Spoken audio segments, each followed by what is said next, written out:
Siempre que hay un cuchillo, cuando ya hay un enfrentamiento con cuchillo, hay que tener claro que uno como defensor va a salir cortado. Eso no se lo capea a nadie. Entonces esa noción que a veces existe de que me voy a defender y voy a agarrar y sin que me pase nada, eso en cuchillo en la vida real no existe. En un enfrentamiento con cuchillo van a haber cortes sí o sí.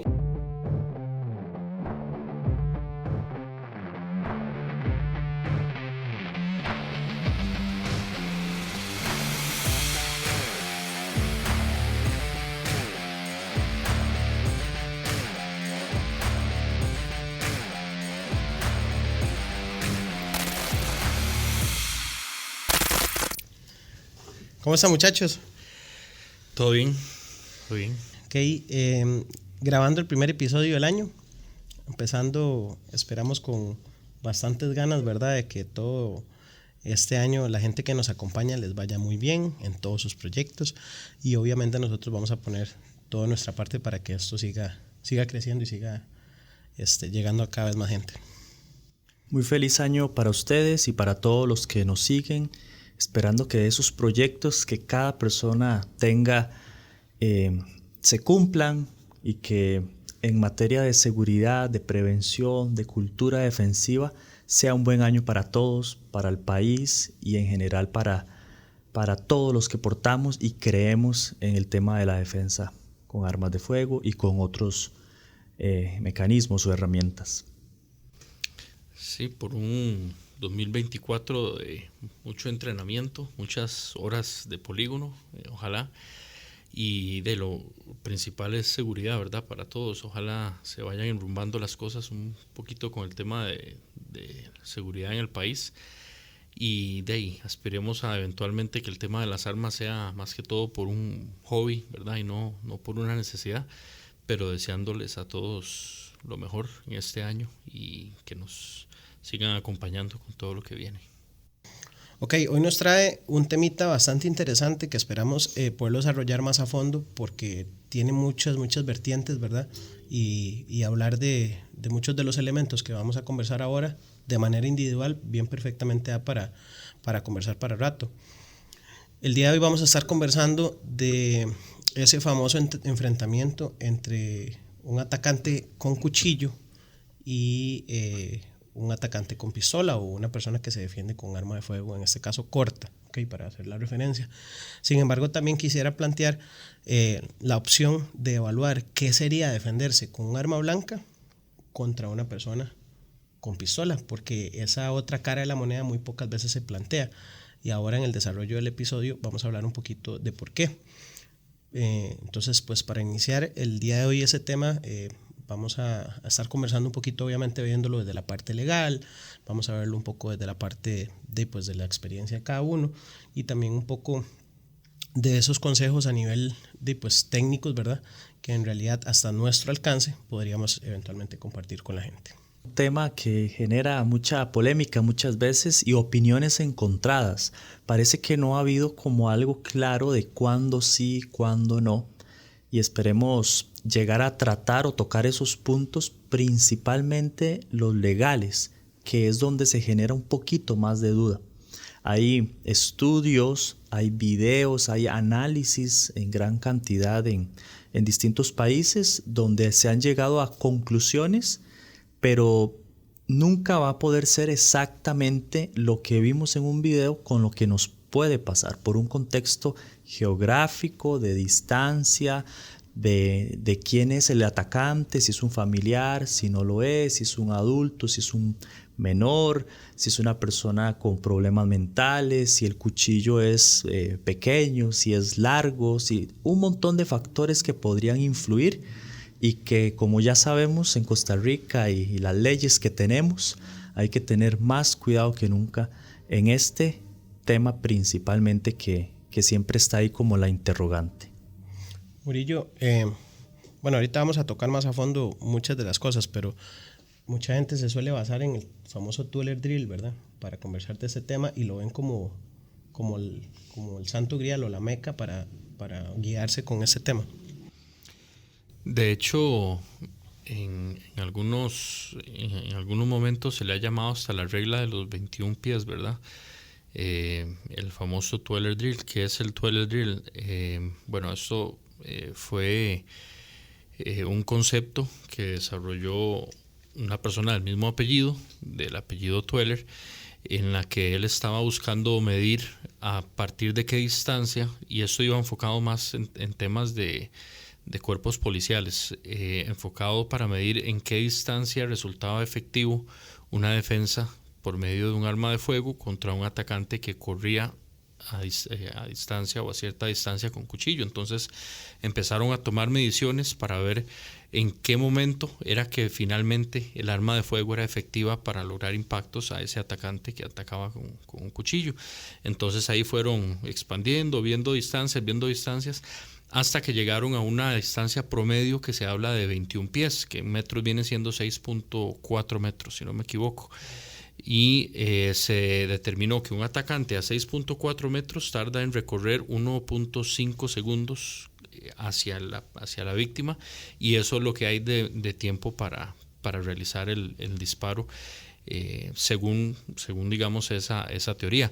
El problema es donde metemos la palabra regla, ¿verdad? Donde la gente piensa la regla de los 21 pies, porque esa palabra, y creo que lo hemos comentado cuando hablamos de la regla de 3 también, que el tema de regla le da a la persona una noción de que, ok, esto es así, cuando en realidad, y hace unos días veía una entrevista con el propio Tweller también, que le hacían la consulta sobre esto, y alguien le dijo la regla de los 21 pies, y él mismo dijo, yo no sé de dónde sacaron que eso es una regla, yo en ningún momento dije que era una regla, y él explica cómo eso tiene un montón de factores ahí que hay que tomar en cuenta, que va desde el tipo de funda, el tipo de porte, las destrezas de la persona, si la persona viene corriendo ya con impulsos y arranca desde cero y empieza la carrera. Entonces en la misma entrevista él decía que eso es más como una guía general para darse una idea, y ya lo que son tiempos reales y distancias reales, cada persona lo tiene que evaluar ya con entrenamiento. Claro. Eric, ¿te parece si empezamos con un punto muy muy importante a nivel legal, definir la palabra arma? Porque, digamos, aquí estamos hablando, está bien, ahorita podemos ampliarlo un poco más a ver arma blanca, ¿verdad? Podríamos hablar de machete y otra cosa que tiene totalmente otras características, pero por definición en la ley, ¿qué hace referencia a arma? Bueno, más que en la ley, ¿verdad? Ya en la doctrina, que son textos legales que vienen a aclarar algunas cosas que la ley tal vez no establece muy bien, porque recordemos que el código, las leyes muchas veces son muy abstractas, pero la palabra arma como tal, y en palabras sencillas, tiene que ver con cualquier herramienta o elemento que se utilice para agredir o defender a alguien ante un ataque. Dicho de otra manera, por culpa de los medios de comunicación, estamos acostumbrados a asociar la palabra arma automáticamente a una pistola. Pero también hay un arma blanca, como un cuchillo. Pero si es por ejemplo, un martillo, los puños podrían convertirse en un arma, inclusive. Una silla, una botella. Un lápiz a los John Wick. Un lápiz ya más profesionalmente hablando. Cualquier elemento se puede convertir en un arma, aunque no esté diseñado para ese efecto, sino que el uso que se le puede dar en el momento puede involucrar un tema de agresión o de defensa, y jurídicamente hablando podríamos estar hablando o tratando de una herramienta, un elemento utilizado como arma. Entonces, por hoy, principalmente saquémonos la idea de que arma es solo pistola. Arma puede ser esta jarra, puede ser este micrófono, cualquier elemento que se utilice principalmente para la amenaza o la agresión, ya sea en un contexto de hacer daño o de defenderse. Claro.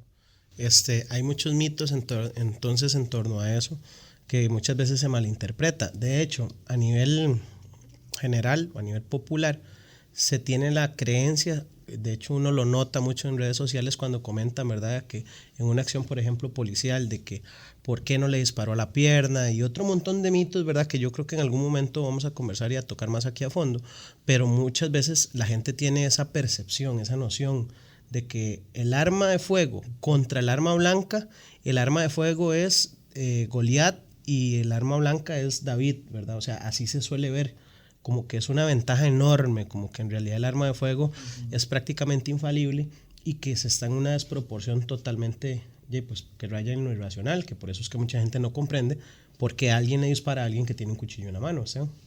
De hecho, si se analizan, digamos, videos, hay videos donde hay tal vez una discusión o algo así y alguien produce visiblemente un cuchillo y no genera una reacción en la otra persona como de, ok, ya viene algo peligroso, me voy para atrás, me protejo, sino que más bien genera como, más bien escalar y le digo y me dice, con un arma de fuego por lo general, y a veces no pasa, pero por lo general sí genera una reacción porque se tiene ese concepto de letalidad con el arma de fuego, cuando la letalidad de un cuchillo en las manos de quien sea, hasta no tiene que ser una persona necesariamente entrenada, claro, una persona que entrena para uso defensivo de cuchillo, pues 1000 veces más letal, pero la facilidad del cuchillo es que cualquier persona puede ser letal con un cuchillo, y en la mente de muchas personas, al ver un cuchillo no existe esa conexión de que hay algo sumamente peligroso ahí, que es una de las razones por las cuales el cuchillo es un arma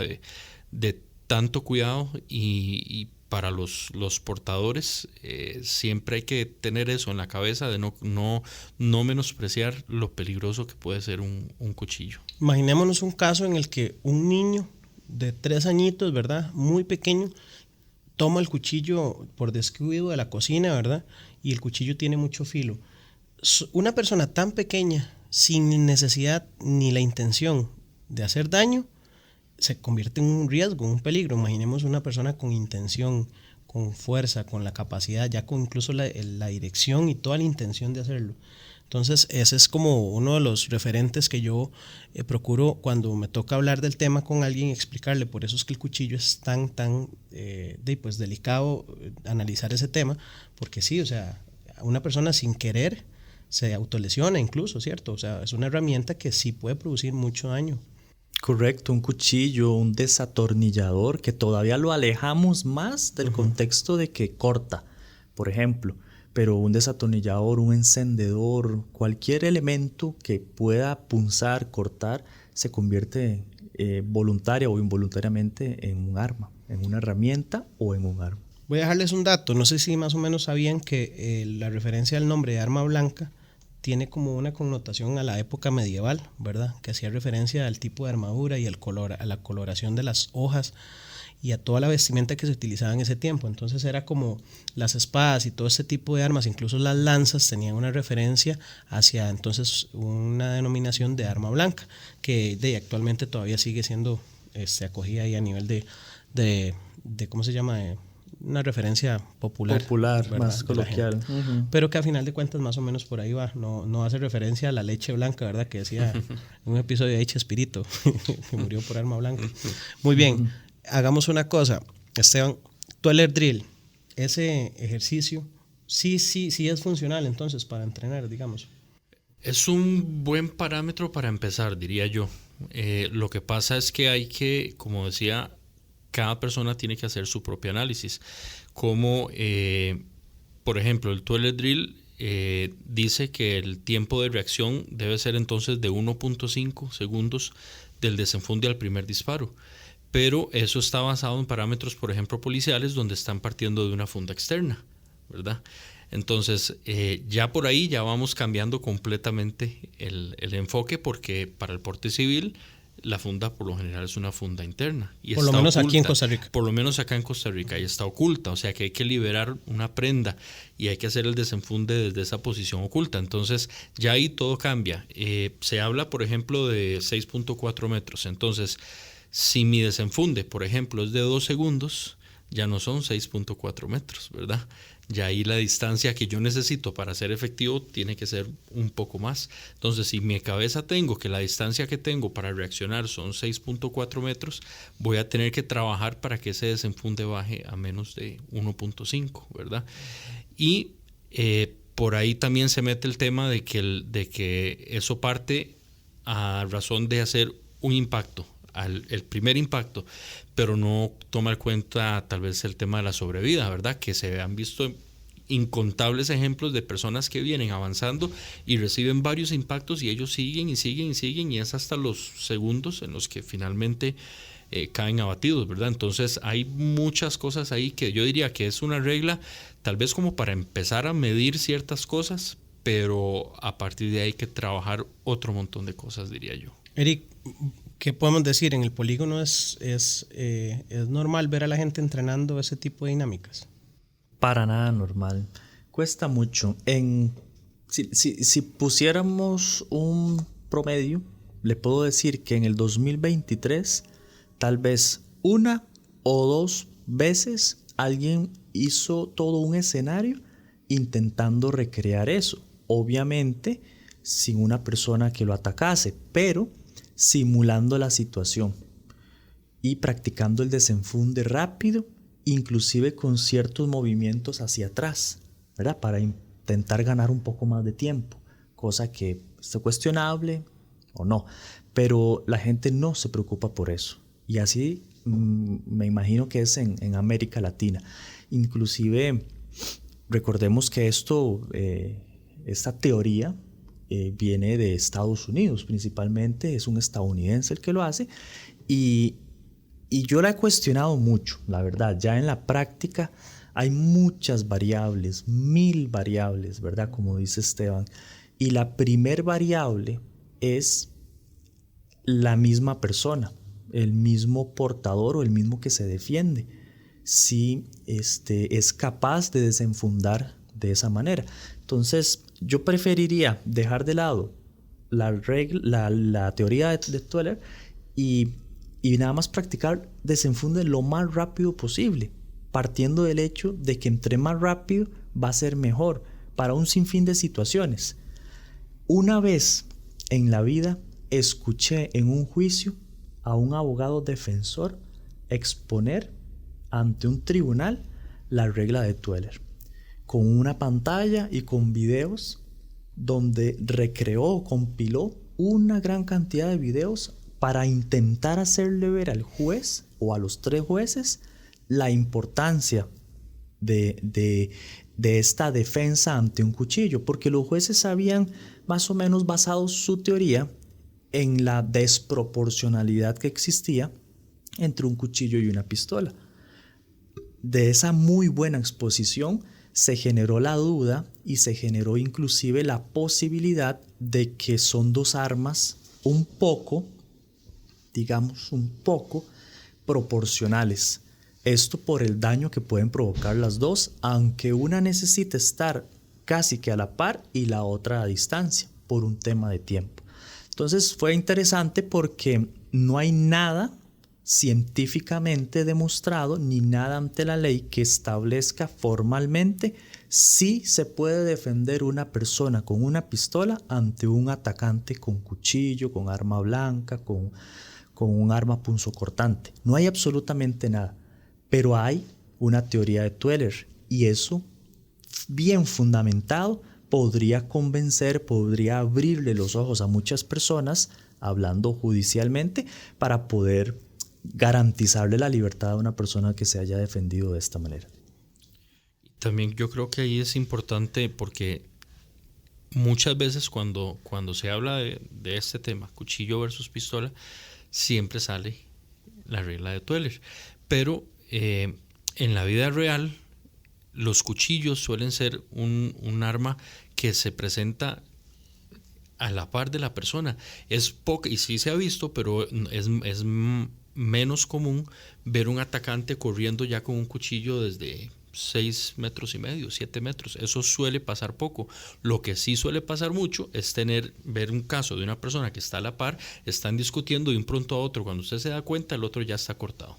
Y recuerdo un video, perdona, porque quería mencionar que hay un video que yo creo que es de Colombia, si no me equivoco, afuera de como un bar o un restaurante, que hay dos personas discutiendo y no se ve por ningún lado un cuchillo. Y de un pronto a otro uno le habla, el otro le habla, y donde usted se da cuenta, el otro levanta la mano y hace pa, pa, pa, y en cuestión de menos de 10 segundos ya cae el otro al piso. Porque lo tenía a la par, porque es un arma que se esconde tan fácil que a la hora de desplegarla uno no se da cuenta, o sea, uno no ve de dónde sale, y hay videos en que uno ve un ataque con cuchillo y uno dice, ¿de dónde salió el cuchillo? No vi salir ese cuchillo en ningún momento.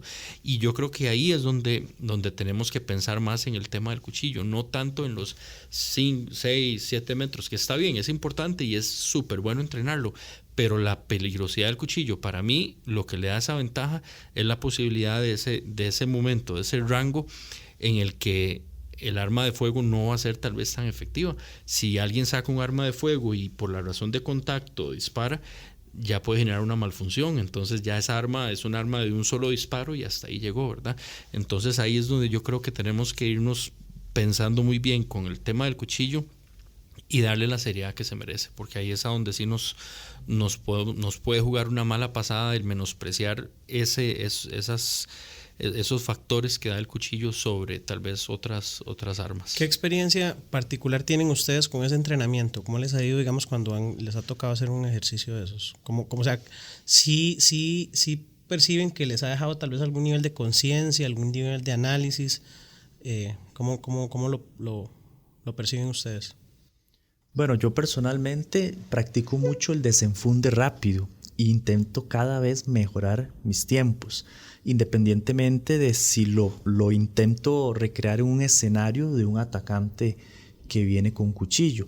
Pero lo que sí he identificado es que, principalmente en los videos, es que es muy difícil que el portador desenfunde su arma, despliegue sus manos hacia el frente sin mover las piernas, por ejemplo. Existe una sensación mental de como alguien viene hacia mí, automáticamente busco cómo alejarme. Y ese movimiento de pies hacia atrás genera una distorsión en el desenfunde. Y es por eso que cuesta muchas veces realizar el desenfunde. Lo que iba a mencionar era que la mayor cantidad de agresiones con cuchillo es por un asalto. Y ese asalto es que ya se acercaron y ya te están... Ya incluso hay un contacto, o sea, ya hay una amenaza previa. Y todo ese estudio de la teoría de Tueller se enfoca en un contexto muy policial. Entonces la mayoría de videos donde viene un atacante corriendo con un cuchillo y se defiende una persona que tiene un arma de fuego, es policía esa persona, que es un contexto totalmente diferente, que no se genera la confrontación ni se espera la pelea de golpes, sino que es más de defensa, digamos. Pero en lo personal sí es complicado. Creo que es complicado porque el hecho de saber que alguien viene y la sensación que genera el cuchillo, inclusive a veces hasta más fuerte que la pistola. Claro. No sé si han visto, pareciera que cala más en la persona una herida de un cuchillo y ver cómo se abre la piel y todo que un disparo de bala. O es que ya nos hemos acostumbrado tanto a las heridas de bala que pareciera que son menos sorprendentes, igual de letales, pero menos el efecto que provocan en la gente. ¿Cómo te ha ido a vos, Murillo? Bueno, si algo me ha dejado el tema de lo que se ha llevado esto en algún curso, tal vez es entender que siempre que hay un cuchillo, cuando ya hay un enfrentamiento con cuchillo, hay que tener claro que uno como defensor va a salir cortado. Eso no se lo capea a nadie. Entonces esa noción que a veces existe de que me voy a defender y voy a agarrar y sin que me pase nada, eso en cuchillo en la vida real no existe. En un enfrentamiento con cuchillo van a haber cortes sí o sí. Como con un arte marcial, decís vos, o algo así. Sí, digamos, las técnicas que, existen, digamos, sistemas y artes que tal vez trabajan tema de cuchillo, pero aún con eso hay que partir de la idea que uno siempre va a salir cortado. Y recuerdo la vez que estuvimos allá haciendo aquel ejercicio, y eso es algo que lo pueden hacer inclusive entre compas también. Pónganse una camiseta blanca o algo que puedan ensuciar, que no le peguen en la casa si la echan a perder, y váyanse para alguna zona abierta con un par de compas y agarren un par de pilots, son cuchillos, imagínense que son cuchillos, y enfréntense con cuchillos simulando que están haciendo ataques, y al final revisen las marcas, revisen cuántas marcas tienen encima. Sí o sí van a haber cortes, van a haber marcas, y ese entrenamiento fue un entrenamiento muy, muy interesante porque sí o sí, a pesar de lo que usted trate de hacer, de que trate de sujetar la mano, de que trate de golpear la mano del cuchillo, de que trate de abrazar a la persona, va a salir uno cortado. Y lo que se tiene que hacer es obviamente tratar de mitigar el alcance de esos cortes, ¿verdad? El alcance de esas heridas, proteger zonas vitales y tratar de lograr un contraataque lo más pronto posible, obviamente para que esos cortes sean lo menos efectivos posible. Sí, bueno, voy a intentar ser lo más puntual posible y digamos como aterrizar los temas. Murillo hace referencia a un entrenamiento que fuimos a dar a Guanacaste. Creo que fue ese, ¿verdad? El de Guanacaste. En Caña, saludos a los compañeros saludos a los portadores de armas, el grupo de portadores de Guanacaste, en el que se les hacía pues varias dinámicas en función de un portador civil, ¿verdad? En función de la defensa contra un atacante con cuchillo, y la característica precisamente en ese entrenamiento fue que todo el ejercicio fue dirigido a un agresor a una corta distancia, ¿verdad? O sea, no fue necesariamente el ejercicio del Tueller, ¿verdad? Para lograr dar un poquito de diferencia ahí respecto al entrenamiento. Yo la regla de Tueller la veo como eso, como una regla. Lo que pasa es que voy a dar el contexto. La palabra regla yo la asumo como algo que utiliza para medir, ¿okay? Como un mecanismo de medición, algo de comparación, no como algo que se cumple siempre, ¿verdad? Como de cumplimiento, como una norma ya visto desde un marco de reglamento. Entonces ahí es donde creo mucha gente lamentablemente se confunde, y muchas personas que se dedican a dar capacitación toman todo lo que es este tipo de ejercicios y les hacen copy-paste, ¿verdad? Entonces es esto y vamos a entrenar esto y esto es lo que a usted le va a pasar. Y no nos vamos a la realidad, como dicen ustedes, de todo el montón de elementos, que ahora sí lo que queremos es desmenuzarlos. Eric hace referencia, por ejemplo, a un tema del desplazamiento.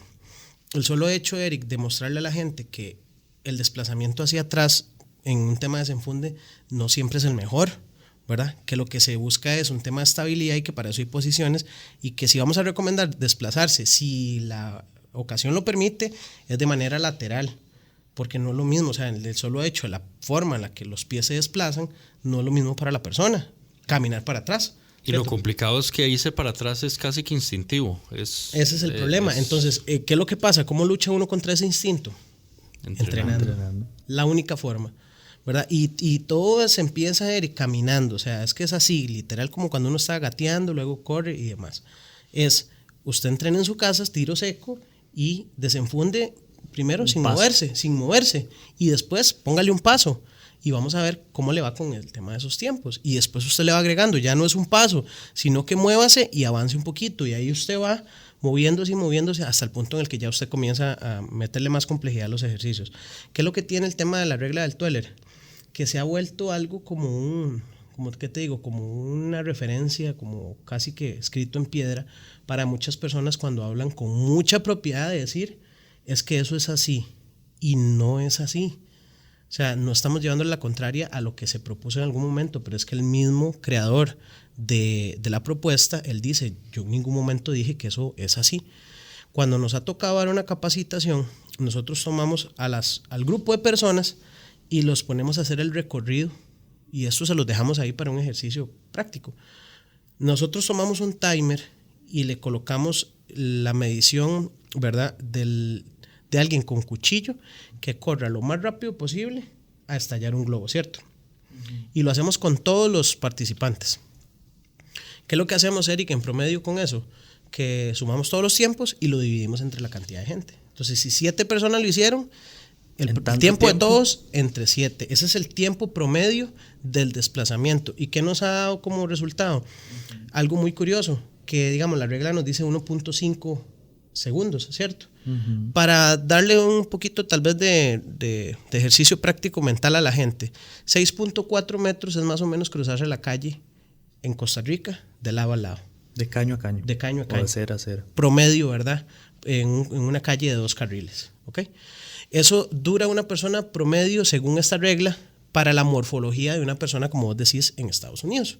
Son personas por lo general más espigadas, son más grandes, y ojo, que eso ha cambiado con el tiempo, porque si nos vamos a la morfología del estadounidense actual, que muchos ya tienen sobrepeso y demás, ya no es lo mismo, me explico, cambia con el tiempo y cambia con el lugar. ¿Qué nos da a nosotros? Que prácticamente los tiempos promedio, Eric, rondan entre los 2.5 y los 3.2 segundos una persona corriendo por el largo de las piernas y demás en los ejercicios que nosotros hemos hecho acá.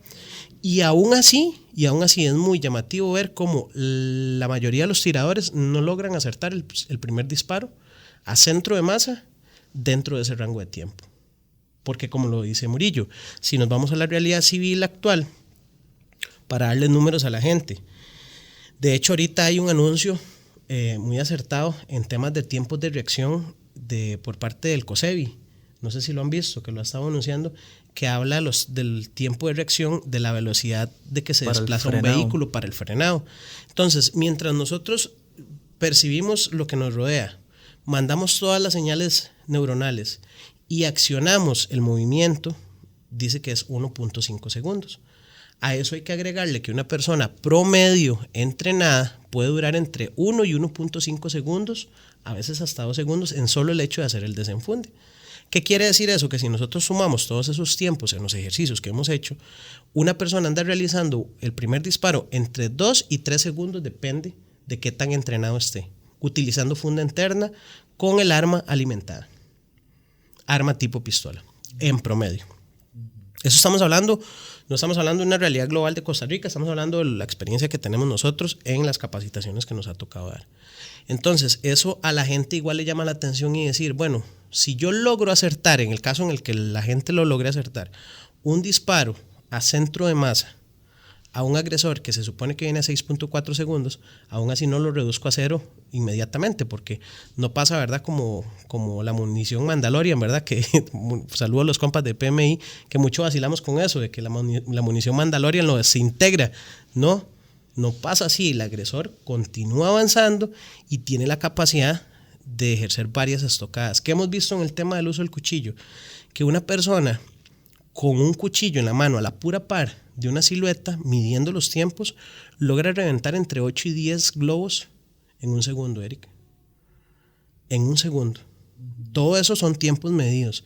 Entonces imagínese usted el daño que puede hacer una persona si en el mejor de los casos logra hacer solamente 3 estocadas al centro de masa de alguien.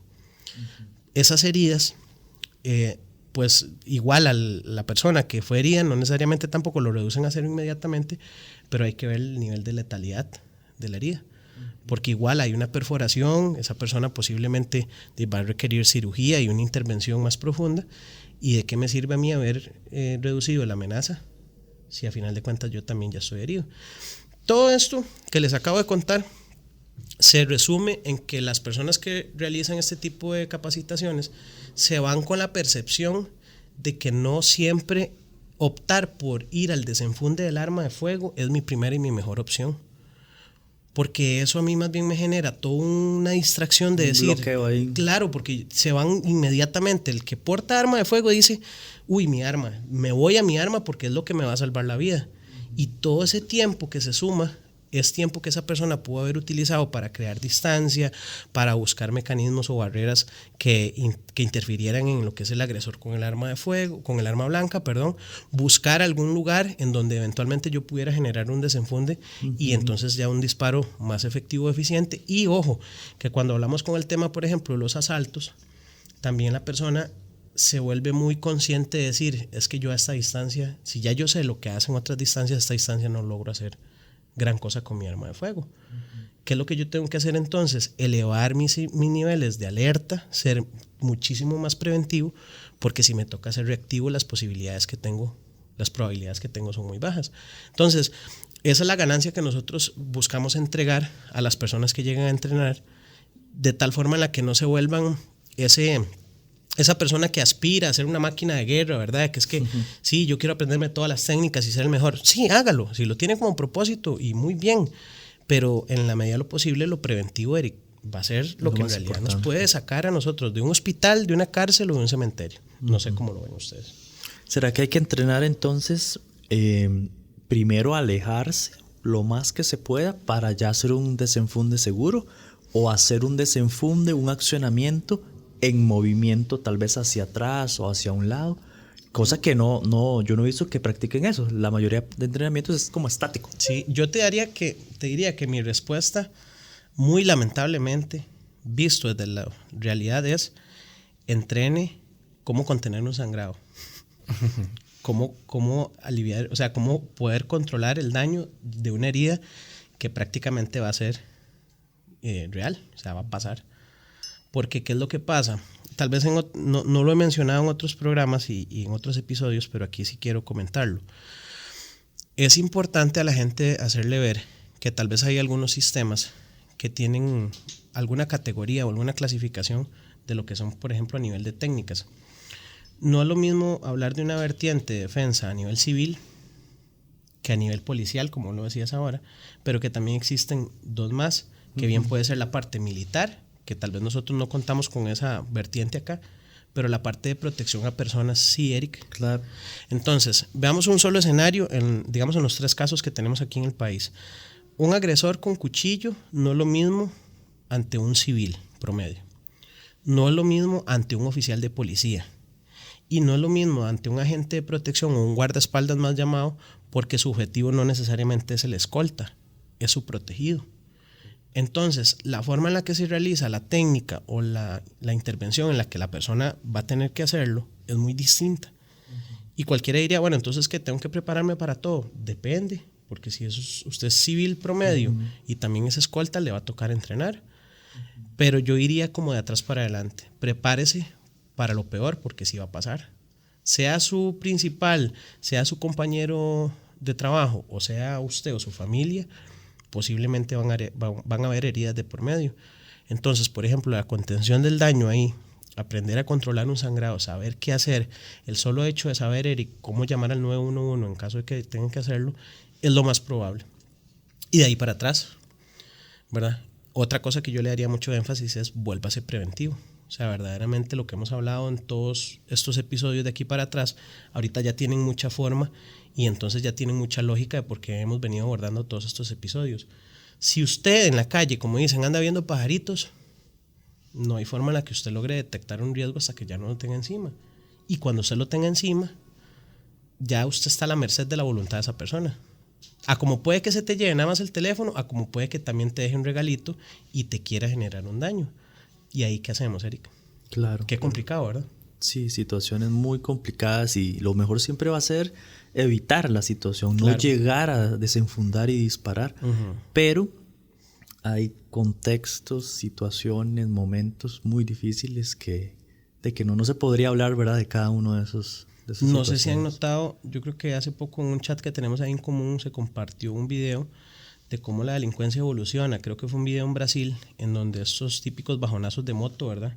Van 2 delincuentes en una moto, se baja uno, encañona al de la moto, pero automáticamente encañonándolo lo primero que hace es irse a revisar la cintura a ver si porta armas, porque Brasil ha sido un país en donde han habido muchos videos, muchos registros de videos en donde las personas armadas, incluso policía militar y demás, se defienden.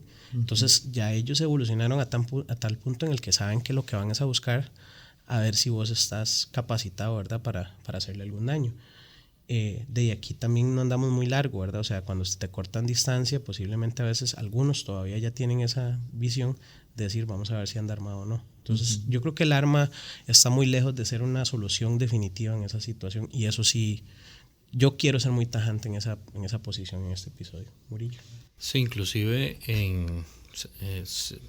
se dice que no es tal vez la mejor decisión cuando hay, y bueno, eso se dice por lo general hablando de armas de fuego, cuando ya alguien te está apuntando con arma de fuego, no se desenfunda para ejecutar una defensa contra alguien que ya te está apuntando. Obviamente hay casos de defensas que han resultado y que han salido bien, pero por lo general no es buena idea empezar a ejecutar un desenfunde cuando ya hay un agresor apuntando con arma de fuego. Pero yo lo llevaría también al cuchillo. No es tal vez lo ideal cuando ya hay un agresor ahí a la par mostrándose agresivo, poniendo un cuchillo cerca. Hablemos, por ejemplo, de los casos de los asaltos que comentábamos, y de un pronto a otro correr con un desenfunde. Entonces sí, a veces, y esto puede ser lo más difícil, que es más difícil hacerlo realmente que decirlo, pero a veces lo mejor es pausar y buscar, tal vez, si el desenfunde o si el uso del arma de fuego es viable, buscar esa oportunidad para que sea efectivo, porque lo que queremos a final de cuentas no es ser solo rápidos, sino ser efectivos en lo que vamos a hacer. Entonces, pausar ese momento, buscar tal vez distracciones. Si lo que quieren es el teléfono, tome el teléfono. Si esa es la intención inicial y lo que dicen, mae, deme el teléfono, deme tal cosa, deme la billetera, lléveselo, tome eso. Si veo que el nivel de agresividad todavía no baja y hay una intención ahí ya de ir a un daño, entonces ahí es donde uno puede tal vez buscar distractores y meterse las manos a la bolsa, tal vez voltear el cuerpo, inclusive para proteger el arma, dependiendo de la posición de porte. Yo porto al costado, entonces siempre lo que me mentalizo es, en una situación de así, buscar tal vez cómo posicionarse uno de forma que pueda ocultar un poco, digamos, el arma, por eso de que si empiezan, digamos, a manosearle a uno la cintura o algo así, poder tener uno la opción de tal vez cubrir un poco y tener esa opción de hacer un contraataque sin apresurarse y sin correr en un momento en el que está uno ahí a merced de un arma que es letal, y como dice Eduardo, es un segundo y ya tiene uno varias estocadas encima. Entonces es algo donde entra muy en cuenta lo que hemos hablado otras veces, que es el tema de la mentalización.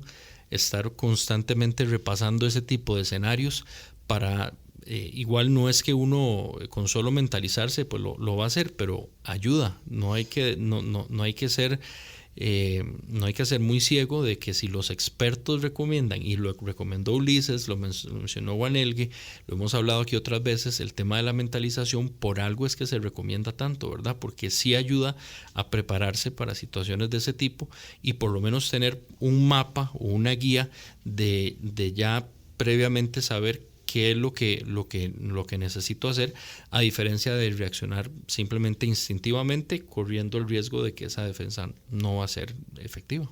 Yo, tal vez, a sumarle a eso que dice Murillo, también mencionar algo que es muy lamentable, pero que pasa día a día. Hay personas que lamentablemente se dedican a enseñar técnicas que no tienen ni pies ni cabeza, ni asomo a la realidad que se vive en un enfrentamiento de estos. Y aquí yo pues no voy a tirar piedras teniendo techo de vidrio, porque yo he sido artista marcial desde pequeño, pero las artes marciales tradicionales no se dan a la tarea de actualizarse en estos temas. Y hay que decirlo así, las técnicas que se muestran incluso por maestros de muchos tiempos no se apegan a la realidad.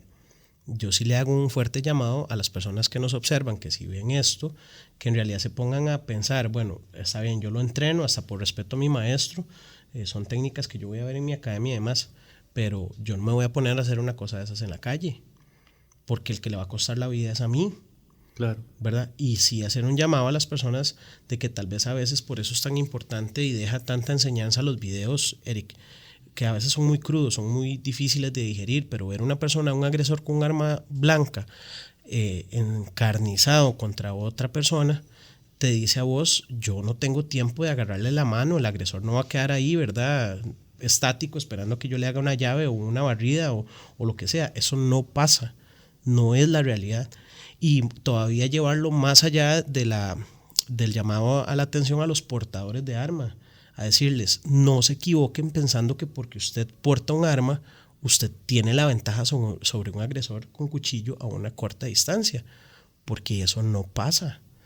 Entonces, si no estamos entrenando a esos niveles, Eric, si no estamos de verdad criticándonos y siendo conscientes de que yo mejor muchas veces me capacito para saber que eso mejor no lo hago, Ejemplo, yo hace un tiempo llevé un curso de salvamento acuático y la experiencia mía fue, si alguien se está ahogando no soy capaz de meterme a sacarlo. O sea, más allá de que yo decir, no salí aprendiendo nada, no, mi aprendizaje fue, no estoy mental y físicamente capacitado para ir a sacar a alguien si se está ahogando, porque tengo que seguir entrenando más. Entonces, esa es la realidad. Entonces, si no salimos con esa percepción y esa autocrítica, yo creo, Eric, que sí hay personas a las que les puede pasar una muy mala jugada pensando de que porque entreno alguna disciplina, ya no hablemos solo de artes marciales, hablemos de deportes en contacto en general o incluso disciplinas de defensa. La repetición de un gesto técnico, o sea, esa memoria muscular que yo tenga, esa reacción instintiva no se va a dar porque ya fui a 2 clases de tal disciplina, no va a pasar así. Y con el arma de fuego menos, ¿verdad? Se la acaban de dar en caja y ya usted la anda en la cintura, eso usted no lo convierte en menos que alguien, un objetivo atractivo, porque hasta con arma puede salir el otro agresor. Entonces creo que va a sonar tal vez un poco chocante para muchas personas, pero yo lo veo desde que uno tiene responsabilidad a la hora de ponerse a hablar en estos temas, ¿cierto? Sí, hay que ser muy sincero, ¿verdad? Con uno mismo y ubicarnos. Ubicarnos que un cursito no es suficiente, ni 2, ni 3, ni 10. Siempre va a ser necesario estar actualizado y, lo más importante, darle un seguimiento, una continuidad, una constancia al entrenamiento, sea en estas artes marciales, sea con armas de fuego. Yo un día vi un curso de cómo defenderse de un cuchillo con un cuchillo. Entonces yo me imaginaba a los dos ahí, ¿verdad? Como pim, pim, pim, pim. Con esgrima. ¿Verdad? Es algo interesante y se le llenó a la persona y utilizaban cuchillos de plástico y toda la cosa, pero sí, ¿verdad? Ya en la realidad, ¿hasta dónde podrá funcionar un cursito de 4 horas para realmente empoderar a una persona y que crea que lo pueda repeler de buena manera? También otra cosa, hay contextos. Una cosa es el asaltante que te quiere robar el teléfono y te amenaza con un cuchillo. Otro tema muy aparte es el vecino con el que usted tiene problemas y está harto y quiere matarlo o quiere matarme. Son contextos diferentes donde la motivación o lo que puede pasar es muy diferente. Claro. No estoy diciendo que actualmente me asaltan y se van corriendo, porque puede ser que me asalten y me quieran herir, aunque yo entregue todo y deje que se lleven todos sin generar ninguna oposición.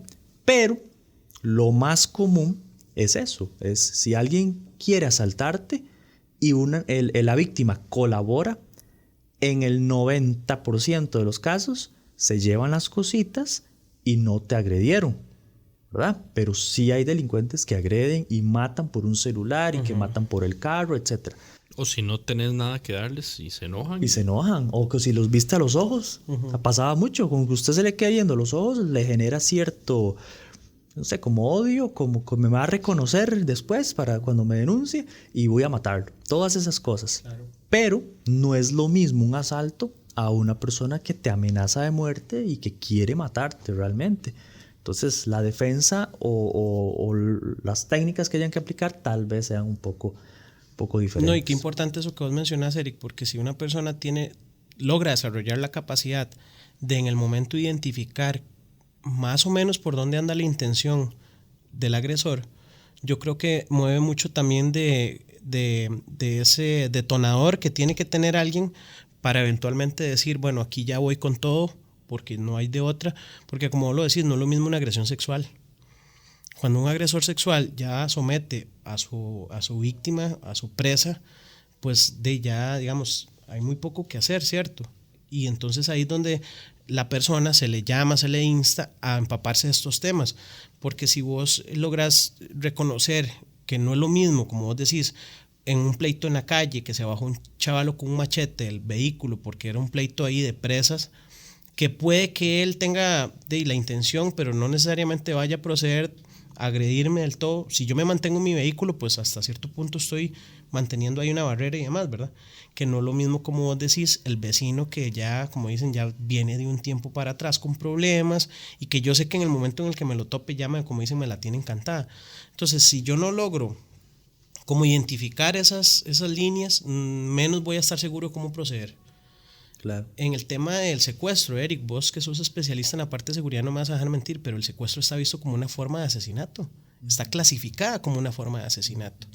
¿Por qué? Porque hay muy pocas probabilidades que verdaderamente una persona que es secuestrada después de cierto tiempo ya tenga una liberación y que todo el mundo, como pasa en las películas, ¿verdad? Todo el mundo contento. No es así. Entonces, en esos primeros momentos en los que vos decís, actúo o no actúo, como dice Murillo, le doy el teléfono, ¿eso era lo que quería o no? El teléfono es una de las cosas que aparte él quería. Tengo que decidir y ya, como dicen, cuando toca por la vida es totalmente otra cosa. Yo creo que hay dos cosas que no son negociables, Eric: la vida y la dignidad o la intimidad sexual de la persona. O sea, eso no debería ser negociable, ¿verdad? A punto de decir, si se la doy, no va a pasar a más. Pero estamos hablando, digamos, desde un análisis muy superficial, muy general de las cosas, y cada caso tiene que ser visto como con lupa. A la gente seguirle haciendo el llamado entonces de que pues se capacite, que entrene y que vea estos temas, eso sí, con la óptica del realismo que tiene que verse. El cuchillo es un tema muy muy delicado y no sé si les parece, entonces les propongo la otra óptica que muy poco se habla. ¿Será posible para una persona defenderse con un cuchillo contra un arma de fuego? Hay un dicho que dice, no lleve cuchillo a un pleito de pistolas, ¿verdad? Pero si lo estamos viendo que es tan peligroso, ¿será posible para alguien en el extremo caso de que tiene que defender su vida hacerlo con un cuchillo o con una pistola? ¿Qué opinan ustedes? Pues por supuesto que sí, ¿verdad? Porque ya estamos hablando de la posible letalidad de un cuchillo. Lo que pasa es que mentalmente, como decíamos al principio, creo que hay un bloqueo ahí en el que difícilmente una persona va a ver un arma de fuego y va a optar por defenderse con un cuchillo, por ese bloqueo mental de que ese concepto de que el arma es un objeto más letal, que el arma de fuego es más letal que el cuchillo. Entonces, posible, yo creo que sí es posible, claro, y si de eso depende la vida, pues de eso es lo que hay que echar mano, ¿verdad? Si es lo que hay, pero ahí hay que hablar de muchos temas, digamos, de rangos, de destrezas, inclusive de conocer el funcionamiento de un arma de fuego también, porque, por ejemplo, un agresor a cierta distancia y vos te están amenazando con un arma de fuego y vos agarrás el arma a nivel de la corredera, una persona que sabe tal vez de armas sabe que ahí puede generar perfectamente una malfunción y ocasionar que esa arma, si se logra desviar y detonar esa arma, esa persona ya no la va a poder utilizar. Entonces ahí hay chance, por ejemplo, para ejecutar una contradefensa con un ataque, con un cuchillo, no sé qué. Hablando ya, digamos, con mucha imaginación, pero entra a jugar ese tema, inclusive el de saber sobre armas de fuego para saber qué puedo hacer y qué no puedo hacer, si es un rango efectivo para una persona defenderse con cuchillo, inclusive si la persona que tiene el arma de fuego de viaje se ve que no es muy diestro con el arma de fuego, por ejemplo, a una distancia muy cercana, y extienda el arma de fuego en un rango donde perfectamente se puede desviar o se puede agarrar o tratar de alguna forma correrse de la línea de fuego. Pero ahí entran a jugar todo eso, pero la letalidad del cuchillo yo creo que es innegable. Es innegable. Sí, yo pienso que no. Todo lo contrario. ¿Que no puede o que no debe? Que hay dos contextos o dos. Dale, porque si ya nos vamos a agarrar con el debate. No, está bien. Si una persona con la que tengo problemas me quiere matar con un arma de fuego, él se va a aprovechar de la distancia que permite el arma de fuego generar la letalidad o la muerte. Entonces ni siquiera se va a acercar a mí, posiblemente. Y si yo saco un cuchillo, se va a aprovechar de su oportunidad de estar lejos para evitar ese acercamiento y esa confrontación. Si es un ataque directo hacia mí, hacia mi vida. Si es un asalto, volvemos a lo mismo. Así como ustedes mencionaban que una persona que se defiende ante un atacante con cuchillo, le podés disparar 1, 2, 3 y es probable que siga su recorrido o siga su avance hacia provocar la agresión. Con un cuchillo se genera la misma situación. Podés cortarlo una vez, otra vez, otra vez, otra vez, otra vez, otra vez. Si es letal, pero ¿cuántas o qué tipo de herida se podría provocar? Es una nebulosa ahí que sigue siendo muy arriesgada versus una persona que se puede alejar un poco y sigue siendo letal en un asalto. Ah, sí, por supuesto. Sí, no, de eso no hay duda. ¿Les parece si les planteo una palabra? Yo intento definirlo en eficiencia. O sea, por eficiencia, de lograr el objetivo lo más rápido posible con el menor recurso empleado. Entonces, si una persona por una herida de bala cae inmediatamente, fue muy eficiente. O cesó el ataque, fue muy eficiente. Imaginémonos un caso en el que ni siquiera la herida fue letal, sino que esa persona, por un aspecto psicológico, vio sangre y ya decidió cesar el ataque. ¿Ves? Entonces se fue eficiente, ¿cierto? Otros casos, se podría decir, ¿qué gano yo con entrenar disparos a centro de masa si la protección balística está diseñada precisamente para cubrir centro de masa? En caso de que tenga un chaleco. Ajá, y recuerden que aquí hubo un caso, ¿verdad? En el del oficial del BAC, en el que uno de los asaltantes portaba protección balística, que por efectos del enfrentamiento y demás, las heridas letales se dieron en otras áreas. Entonces, es todo un análisis, ¿verdad? Yo lo que quiero proponer es ver las cosas desde las dos caras de la moneda y no caer en en esa parte cuadrada de que no, es que esto es así y solo así. La parte del cuchillo, totalmente de acuerdo, digamos, con los dos. O sea, estoy en realidad en acuerdo y no en desacuerdo. Sí, es que, vean, dice Eric, sí, que estamos para conciliar. Dice Eric, es que ¿qué gano yo con herirlo y herirlo si no va a caer inmediatamente? No, pero puede ser que lo hiera en el cuello, un corte directo y hasta ahí se bloqueó. Pero es el mismo elemento o la misma situación con una pistola. Puede ser que le dispare 3, 4 veces y iban caminando. Sí, puede ser que me diera a mí. Y no, pero ¿qué es el elemento ahí fundamental? Para mí la diferencia que hay que estar cerca. Sí, pero para mí la diferencia la hace un escenario que es tal vez con el que yo visualizo el caso. Si vos lo que estás es en función de proteger a alguien más. O sea, si por ejemplo a vos te están asaltando un agresor con un cuchillo, ya vos sabes que francamente él a vos posiblemente te va a herir, pero vos estás asumiendo ese riesgo en función de proteger a tu familia. Pero es que eso no lo dijimos desde un principio, no, pero, que hay un factor de sorpresa que tal vez yo con cuchillo pueda tener por sobre el agresor, ¿verdad? Porque si voy a ofender a alguien es porque tal vez tengo la posibilidad de sorprenderlo. Claro, y la diferencia también la hace la cantidad de heridas que vos puedes proporcionar con un cuchillo contra una pistola. Y la efectividad de las heridas. Pero claro, la pregunta original era, ¿se puede? Yo creo que sí se puede. ¿Es probable? Ahí es a donde, o qué tan factible es, creo que ahí es donde ya hay que hilar más fino. Yo recuerdo en un libro, que de hecho se lo recomiendo, solo lo he encontrado en inglés, pero se llama Cuando la violencia es la respuesta.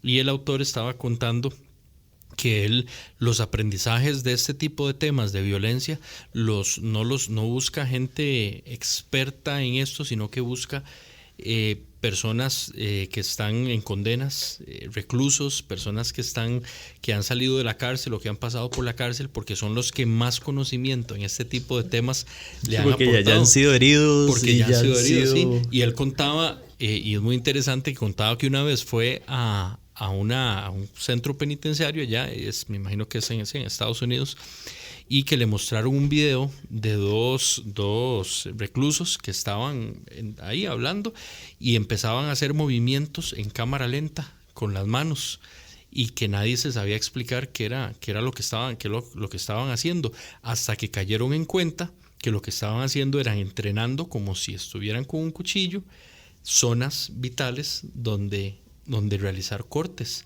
Y entonces en cámara lenta lo hacían, iban despacito, y ahí él relata que en el video se veía que iban despacio, como muy metódicos, haciendo todo eso para hacer ese entrenamiento, y lo hacen despacio para luego en algún otro contexto tener ya memorizadas esas zonas donde ese cuchillo va a ser sumamente letal para hacer un ataque rápido, ya un ataque violento, ya con todo eso previamente entrenado y mentalizado. Entonces también por eso va mucho en función de la destreza que la persona tenga con el cuchillo y qué tanto haya practicado, inclusive el tema de anatomía, porque una persona que haya entrenado y sepa de anatomía y sepa qué hacer con un cuchillo contra un arma de fuego, perfectamente no requiere 30 20 estocadas. Perfectamente con una o dos sabe a dónde cortar, a dónde ir. Entonces hay muchos factores ahí que se pueden meter en esa pregunta. Sí, y tomando pie de lo que dice Murillo, entonces ahí es donde vendría la recomendación, y ahorita también dejarles una pregunta. ¿Por qué entonces la mayoría de portadores de arma de fuego optan como un arma secundaria, o también puede ser visto como una herramienta, un cuchillo? Ahí les voy a dejar la pregunta para que lo veamos ahorita. Pero eso que dice Murillo es muy cierto. Bueno, ellos posiblemente lo ven desde un análisis empírico, ¿verdad? Y ellos lo que se ponen a ver es, ¿te diste cuenta que aquel mal lo puñalearon y salió vivo? Sí, porque lo pegaron en tal lado, digamos. Entonces ellos van analizando ese tipo de cosas. La forma en la que se defienden, Eric, vos ves esos enfrentamientos, ¿verdad? Que es con una camisa envuelta en una mano y con la otra el cuchillo. Es curioso ver cómo, tal vez de manera muy instintiva, ellos toman técnicas sacadas de otras doctrinas, ¿verdad? Para decir, bueno, vamos a hacerlo de esta forma, y nadie se las enseñó. O sea, tal vez es una forma como muy de la escuela de la calle, ¿verdad? O escuela ahí de la parte de la delincuencia, o entre ellos se transmiten todo ese tipo de experiencias y conocimientos. Obviamente también hacerle ver a la gente que es muy diferente entrenarse en defensa, o sea, usar un cuchillo para defenderme, que utilizar un cuchillo de combate. Son cosas muy diferentes, ¿verdad? Va de nuevo las vertientes. No se te va a enseñar, vos siendo militar, lo mismo, donde tu hoja es muy distinta y vos vas a utilizar el cuchillo para combate. Y veámoslo así, ¿cuántos militares no se les enseña a utilizar el cuchillo precisamente para lo mismo? Y saben que posiblemente van contra agresores con arma. Claro, hay un tema de sigilo y otro montón de cosas, pero bueno, está y existe. ¿Se usa? Sí, se usa. Hay gente que utiliza el cuchillo precisamente pues en funciones muy específicas, pero que lo utiliza. Hablando de la pregunta, ¿qué hoja recomendarían ustedes para portar si fuera como... ¿De largo o tipo de hoja? Tipo de hoja y de demás. Que usted anda cuchilla, Murillo. Yo sé que vamos a hablar de EDC. Está bien, no me le voy a adelantar. Pero sí, ando una cuchilla con carácter defensivo, sí la porto. No la visualizo, ya creo que ya un episodio lo habíamos comentado, ¿verdad? Que hubo también cierto debate ahí, que no lo visualizo como... El cuchillo levanta... Sí, levanta polémica. Aquí en la mesa el cuchillo. Como las marcas del azar. Pero sí porto una cuchilla de uso defensivo. ¿Hoja plegable o fija? Fija, eso iba a decir que sí considero que una cuchilla de hoja defensiva, de carácter defensivo, tiene que ser de hoja fija, porque hay menos probabilidades de que en la situación que sea se vaya a doblar esa hoja.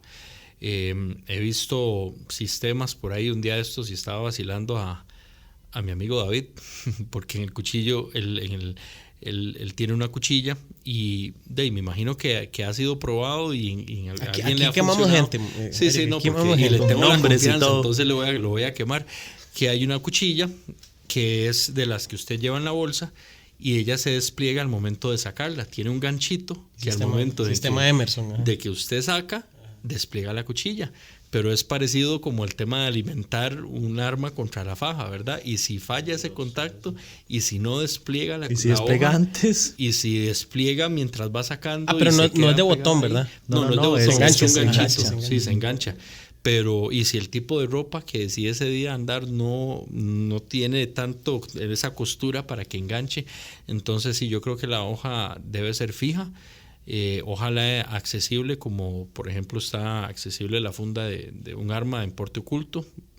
Por ahí anda más o menos la idea mía, como debería ser con una funda defensiva. Con una funda, sí. Sí, con una funda. O sea, y no es que un cuchillo plegable no se pueda utilizar, o sea, puede cumplir esa función también. Yo ando un cuchillo plegable también, que es para cortar cajas y pelar naranjas y todo eso. Pero si es lo que hay, a la mano es lo que hay. Y si, aunque no lo visualizo principalmente como un arma, tal vez para defenderme, pero si hay que hacerlo con eso, como decías vos, un arma puede ser cualquier cosa. Si eso es lo que tengo que echar mano, pues eso se echa mano. Pero hay cuchillos que son diseñados específicamente para defensa. Eric es anticuchillos, ¿verdad? No, sino que si el arma... ¿Cuántos anda? No, ninguno. Ninguno. Varias cosas. ¿Por qué la policía y los oficiales de seguridad privada en ninguna parte utilizan cuchillo y no se los proporcionan como parte de sus herramientas? Uno, es más barato. Dos, estamos debatiendo que es una posible forma de defenderse, pero ¿por qué nadie la tiene? Yo diría que es bueno, deben haber varias razones. Lo que primero se me viene a la mente es por lo crudo que tiene que ser un uso de un cuchillo para que sea efectivo contra un agresor. Es como violencia muy gráfica. Es una digamos. violencia yo los enfrentamientos o los ataques que he visto con un cuchillo son cosas serias, ¿verdad? De hecho me generan un poco más choque que un arma de fuego. Y yo por ese lado creo que tal vez por ahí anda el asunto. Obviamente también que para las labores que ellos desempeñan, que hablábamos de la regla de Tweller, estamos hablando de cierta distancia. Ellos no van por lo general a defenderse de un ataque que empezó aquí a la par de ellos. Entonces es por el tipo de trabajo es más efectivo algo de rango, que es el arma de fuego. Típicamente no hay ese enfrentamiento en esas distancias. Diría yo, bateando, que por ahí puede andar el asunto. No sé a nivel social habrá un juicio distinto de que alguien que se supone que tiene que brindar seguridad por decisión realice algún tipo de daño con un cuchillo. O sea, tal vez se vea como a nivel social ese juicio muy distinto sobre el arma de fuego y vea que ahí entra mucho como esa percepción social. Yo creo que es un juicio social. Sí, claro. Habría que ver qué herramienta estaría utilizando el atacante para justificar el uso del cuchillo, que no sea una pistola, ¿verdad? Porque si es con los puños, estará justificado que lo corte. Esa pregunta te iba a hacer yo ahorita, de hecho. Vos sos un civil y lo que portás es un cuchillo. ¿Cómo ves vos a nivel legal, verdad, defenderse de varios agresores, vos con un cuchillo, ellos a mano limpia? Bueno, para contextualizar, porque creo que todo se ha resumido a que tengo una persona de frente con un cuchillo o con una pistola y yo tengo un cuchillo o una pistola. Pero yo sí quisiera que la gente no se quedara solo con esa imagen de que estoy de frente a frente y listo, porque el derecho va más allá, ¿de acuerdo? Y en los cursos, en las capacitaciones, la gente se asusta, de verdad, pero esto es así. La ley es así, las interpretaciones son así. Y lo voy a mencionar de una vez para que se asusten todavía las personas. Si usted con una pistola tiene la posibilidad de evitar el enfrentamiento con un agresor con un cuchillo, no se justifica la legítima defensa. ¿Verdad? Siempre y cuando se pueda evitar. Siempre y cuando se pueda evitar. Por ejemplo, la típica pelea de choferes en la calle. Sale un tipo con un cuchillo y usted, Eduardo, tiene una pistola. ¿De acuerdo? El tipo viene caminando con el cuchillo y claramente se visualiza y cualquier persona en el mundo identifica que viene enojado a hacerle daño. ¿De acuerdo? Si en ese contexto hay posibilidades de evitar dispararle y quitarle la vida, siempre y cuando no esté en riesgo mi integridad, el derecho, la ley va a querer o espera de un portador que acuda a esa otra opción antes de quitarle la vida a una persona. Claro. Aunque sea un agresor, aunque sea el delincuente más delincuente del mundo, en Costa Rica y en muchas partes del mundo seguimos viendo vida, aunque sea una persona mala, aunque sea un delincuente, sigue siendo una vida. Y en Costa Rica, ¿verdad? Para no entrar en polémicas, pero seguimos todavía queriendo como defender mucho los derechos de los delincuentes y que tienen la posibilidad de resocializarse y que no era justo quitarle la vida. Entonces, si aunamos toda esa corriente de derechos o de querer ayudarle a los delincuentes, más lo que dice la ley, estamos listos. Para muestra varias situaciones que han ocurrido en Costa Rica donde lamentablemente habían otras opciones. El portador de armas decidió esperar a tener esa oportunidad de quitarle la vida o de dispararle, donde lamentablemente más bien fue condenado. Claro. ¿Qué hago si varios atacantes con los puños me quieren hacer daño y yo lo que tengo es un arma blanca. Muchos contextos igualmente, pero digamos, esto ya más de película. Digamos que voy caminando y me quiere asaltar 5 personas y yo salgo corriendo y lamentablemente entré en una calle sin salida, ¿verdad? Ya para quitar todas esas opciones de... Ya ahí me trasladaste a Karate Kid, ya estoy en la película. ¿Verdad? Ahí, o en... Sí, Karate Kid, exactamente, pero no tenía cuchillo. Entonces, en ese momento, el posible daño o el inminente daño y agresión que podrían generar 5 personas molestas, donde se puede identificar que no es que solo me quieren asaltar, sino también me quieren golpear, o si es una mujer que la quieren violar o hacerle algo más, sí se justifica el uso de esa arma blanca o de ese cuchillo en aras de esa defensa. Si fuera una persona, entra en juego otra serie de elementos. Si la persona es corpulenta, si sabe algún tipo de técnica, si la otra persona que se defiende es pequeñita, es delgadita, es un joven versus un adulto. No es lo mismo que me quiera atacar un policía, por ejemplo, que está muy molesto en su día libre, a que me quiera atacar una persona alcoholizada, por ejemplo. Claro. Todas esas variables hay que analizarlas. Hay que analizarlas en el momento y después el juez, con toda la tranquilidad del mundo, va a poder interpretar todavía mejor. Eric, pero entonces sí podríamos decirlo que desde la parte legal sí hay sesgos que juegan en función del tipo de arma que está involucrada. Por supuesto que sí, porque el derecho no habla 100% del arma como tal. Habla de la situación y del contexto, por poner ciertos o mencionar ciertos aspectos importantes. Dice el derecho, específicamente la legítima defensa: te podés defender mientras exista la agresión.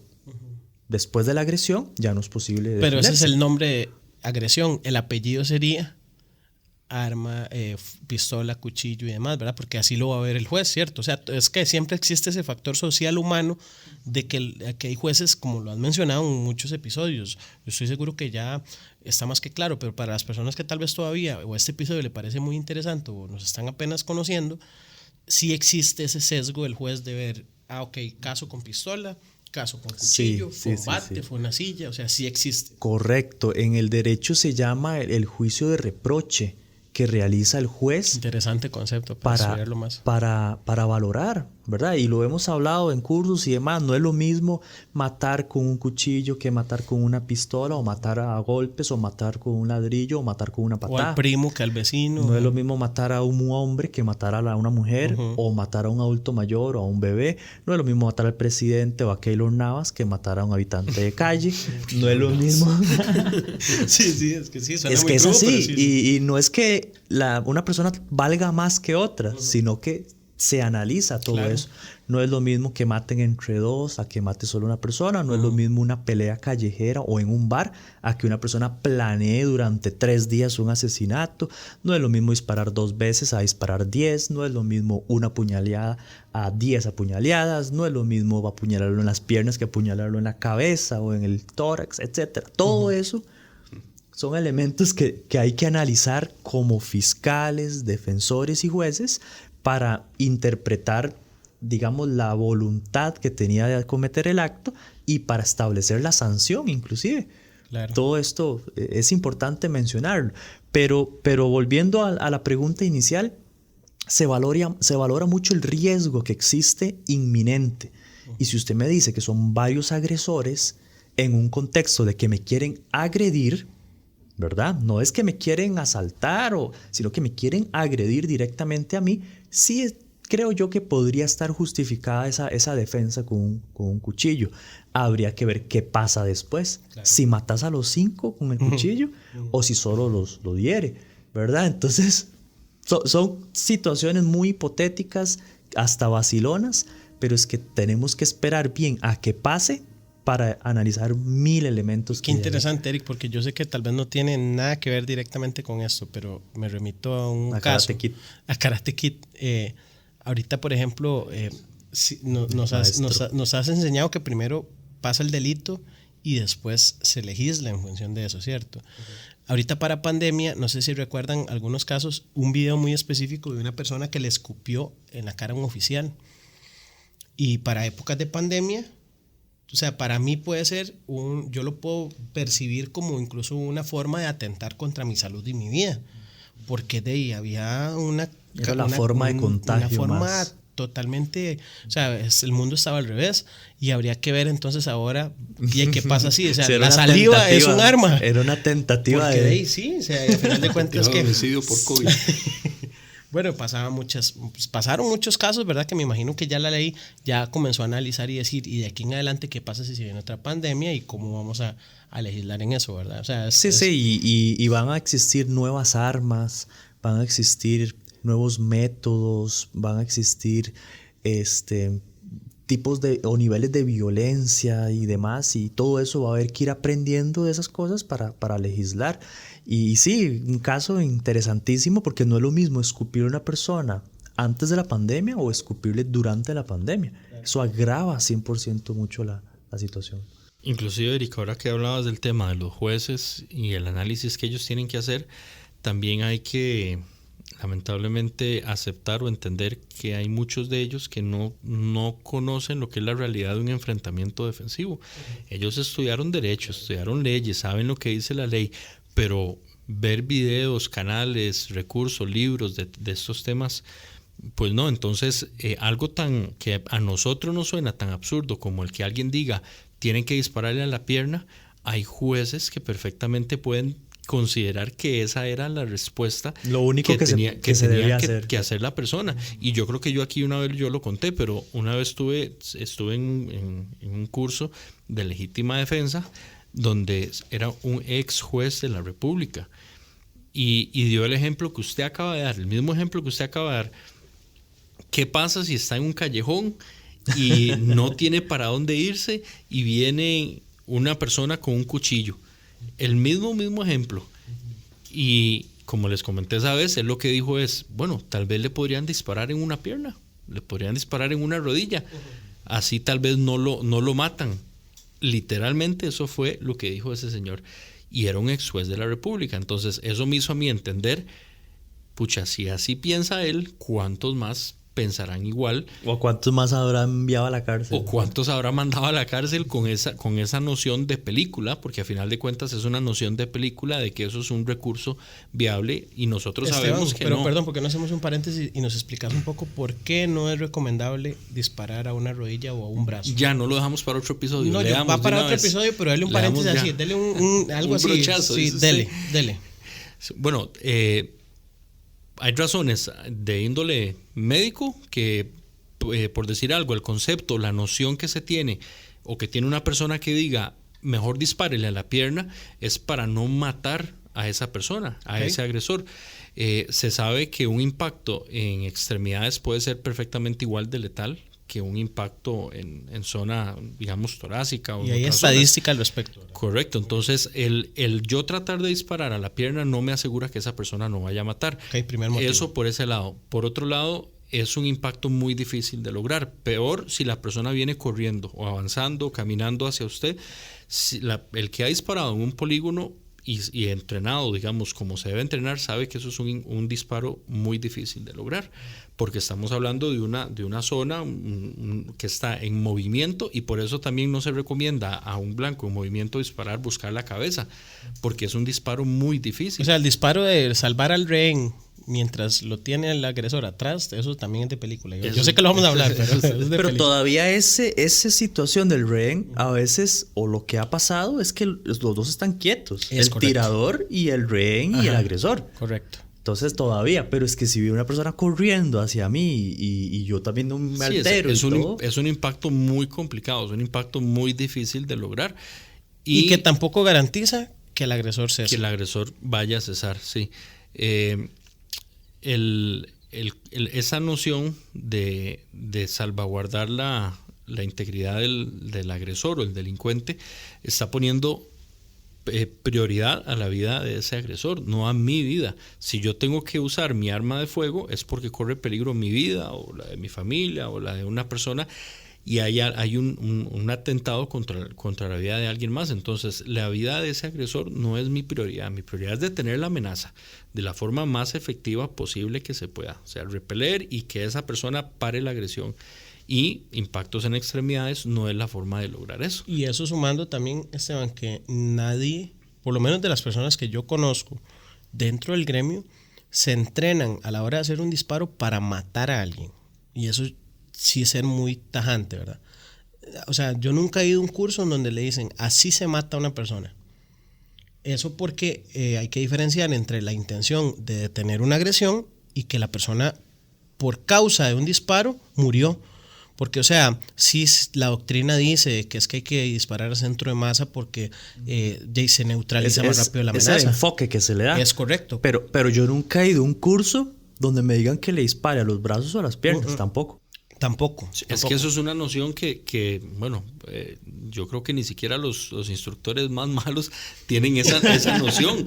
Yo eso solo lo he visto o en películas o en argumentos de personas que no tienen conocimiento de lo que es un enfrentamiento defensivo. Claro, no, y digamos, y esa aclaración se da más que todo porque cuando a final de cuentas, Eric, se tiene que llegar a un juzgado a comprobar muchas cosas. De parte de eso es demostrar que la persona que se defendió con un arma de fuego, nunca su intención fue matar al otro, o sea, fue defenderse. Que, o sea, a consecuencia de esa defensa, lamentablemente hubo alguien fallecido. Pero eso, para que quede claro, yo por lo menos no conozco a ningún portador, y espero de verdad no conocerlo, que se levante un día en la mañana y diciendo, oye, ¿a quién? Ojalá le pueda disparar a alguien. O sea, eso no es la realidad. No es la realidad, y sí, ya lo hablamos en otros episodios, lamentablemente muchas reglas, directrices y leyes se aplican pensando en que hay gente que así es. Puede que lo sea, sí, pero esa gente no es portador legal. O sea, hay una frase ahí en la ley que dice que el juez es el perito de peritos y que es el máximo experto y conocedor en todas las áreas del derecho. Y yo creo que es, ¿verdad?, un error, porque inclusive se puede escuchar a expertos, a peritos, informes de medicatura forense que están expertos, o contratar a algún perito externo, algún profesional externo que vaya a dar toda una cátedra, pero eso no es 100%, digamos, de que el juez lo vaya a recibir y lo vaya a atender como lo está diciendo. Es nada más una especie de sugerencia y el juez valora lo que le dijeron, más otro montón de pruebas, y él dice, condeno, absuelvo. Qué complicado, Eric, etcétera. porque incluso entonces podemos decir que habría información demasiado técnica para que incluso el juez se dé la tarea de interpretarla. Correcto. O sea, no, hasta puede haber una realidad muy tangible que hay que buscar la manera en que se haga puré para que el juez la logre digerir. Sí, porque sí, si no, si nos ponemos a hablarle... Por eso es que se parte del hecho de que en caso de duda y demás es mejor absolver, ¿verdad? No culpar a una persona. Pero sí es muy a criterio del juez, ¿verdad? Queda a un análisis muy propio. Si desde joven el juez o en algún curso le dijeron que existen formas de defenderse sin matar a una persona y que gradualmente, tal vez se me ocurre, hay que decirle primero al delincuente, estoy armado, después enseñarle el arma, después prevenirlo que le voy a disparar, después dispararle a las piernas, después dispararle al centro de masa, y si es necesario dispararle 1 o 2 veces y no más. Si se queda, por ejemplo, con esa idea, que no estoy diciendo que esté mal, hay expertos o personas que enseñan de esa forma, que es el uso gradual de la fuerza de alguna forma. Entonces, si el juez se quedó con eso y cree que es eso así tal cual, muchas personas tal vez van a verse, digamos, de alguna forma violentados sus derechos, por cuanto no necesariamente va a pasar el 100% de las veces de esa forma, o no va a tener la oportunidad de reaccionar gradualmente como lo estamos mencionando. Entonces sí hay que tener mucho cuidado, y ahí es, digamos, importantísimo la experiencia de un defensor que vaya a defendernos, o un fiscal que vaya a acusar a algún delincuente, para conocer todos estos aspectos.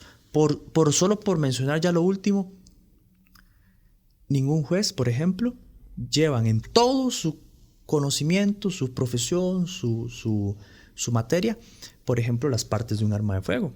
o cómo funciona un arma de fuego, o cuánto recorre una munición, o cuáles tipos de armas hay. Y el derecho penal es tan amplio, pero tan amplio, con tantas leyes alrededor ahí que siguen nutriendo, que es muy difícil que pueda, primero, saber de todo, y segundo, que pueda tener a la vista todas y cada una de las leyes que podrían influir en un proceso. Claro, qué difícil. ¿Les parece si para ir cerrando, nada más le pegamos también un brochazo que ya lo propusimos para algún episodio, que es el tema también de la letalidad y la sobrevida, que tiene mucho que ver con este tema de la defensa de un arma contra otra? Por sobrevida entonces entendemos una herida o una persona que ya estaría posiblemente de muerte, pero que mientras pasa ese tiempo, que ya su cuerpo no responde, continúa siendo capaz de infringir daño en otra persona. ¿Okay? Para efectos prácticos del episodio de hoy, ¿verdad?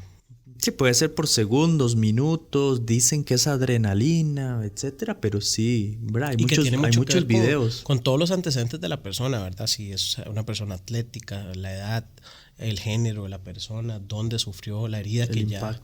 Entonces, todo eso, pues obviamente es un elemento muy importante. Y la letalidad, también lo hemos mencionado, yo creo que vamos a tener un episodio también para eso, hablar del tema de las municiones, se va a tocar ese tema, pero un impacto de un calibre muy pequeño, como un calibre 22, puede generar una sobrevida muy distinta que la de un 9 milímetros, ¿verdad?, de carácter defensivo. Dependiendo también el lugar, ¿verdad? Claro, del impacto y del daño que en realidad le generó al organismo en específico. Pero eso viene muy ligado entonces para que la gente también comprenda que un cuchillo, a final de cuentas, es un elemento de penetración. Hablemos de un cuchillo, un punzocortante, un destornillador, como lo mencionaste ahora, un picayelo, lo que sea. Pero que si es utilizado en función de una agresión o una defensa, va a tener características penetrantes y cortantes. O sea, va a ser algo muy similar a lo que hace un proyectil, nada más que un proyectil con otras características de transferencia de energía. Pero que a final de cuentas, los dos van a generar algún mecanismo de trauma en el organismo. Entonces, eso es visto desde un aspecto muy técnico específico dentro de la parte médica, que juega mucho a favor entra dentro de los aspectos de análisis de decir, bueno, qué calibres son los que se recomiendan para defensa, que si fuera un arma blanca, con cuál defenderse y dónde eventualmente entrenarse para hacerlo.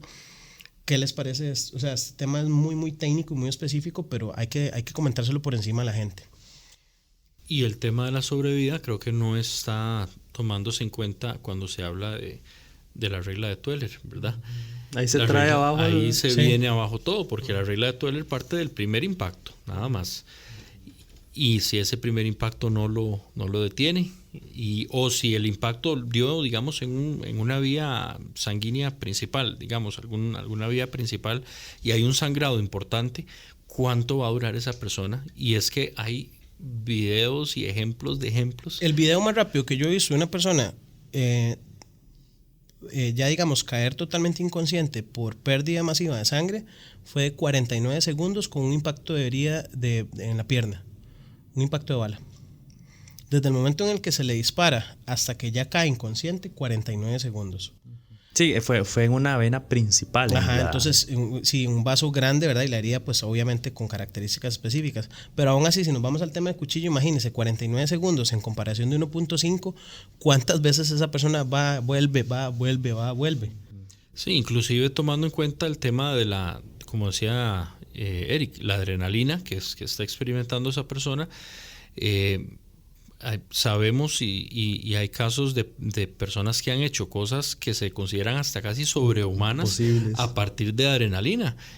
Mover un carro, correr un carro en sin una sumarle situación otro de emergencia, tipo de drogas, ¿verdad? Sin sumarle tal vez algún tipo de sustancia ahí que esté alterando todo eso. Entonces, el tema de la sobrevida creo que sí es algo que siempre hay que tener presente, y por eso es que es tan complicado el tema de hablar de cuánto hay que disparar, ¿verdad? Porque puede haber en algunas personas que tal vez no estudian tanto este tema, la idea de que es que con 1 o 2 disparos de un arma de fuego, ¿para qué más? ¿Para qué más? Si es algo tan letal, tan peligroso, ¿para qué más?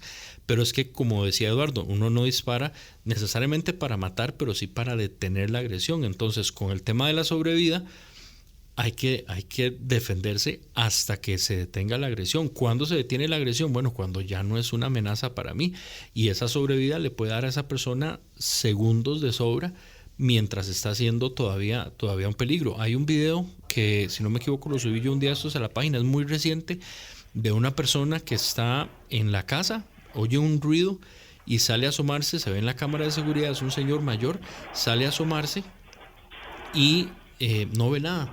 Se devuelve, entra, creo es como una cochera, una zona así, y en lo que se vuelve, entra un tipo a donde él está, y el señor anda un arma de fuego, y el tipo se va sobre él, y se va y lo ataca. No recuerdo si tiene un cuchillo o no tiene un cuchillo, no, eso no lo tengo presente, pero el señor le saca el arma, le dispara, y el otro le sigue golpeando, y el tipo, el atacante, se levanta, dura un par de segundos y ¡pum!, colapsa.